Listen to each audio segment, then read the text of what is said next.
ఎలాంటి మసాలాలు వేయకుండా సొరకాయ కూరలో పాలు పోసి ఒక్కసారి ఇలా కూర చేసి చూడండి.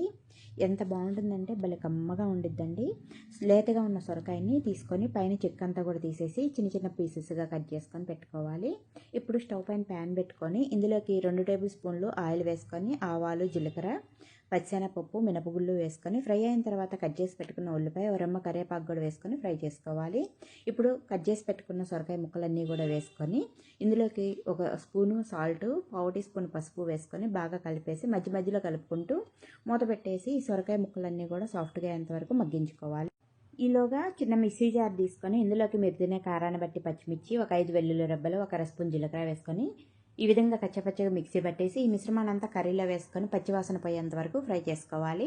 ఇప్పుడు ఇందులోకి కాగబెట్టి చల్లార్చిన చిక్కటి పాలని 1.5 కప్పు యాడ్ చేసుకొని టేస్టీ సరిపోయిన సాల్ట్ కూడా వేసుకొని మూత పెట్టకుండా కర్రీ అంతా కూడా దగ్గర పడేంత వరకు ఉడికించేసుకోవాలి.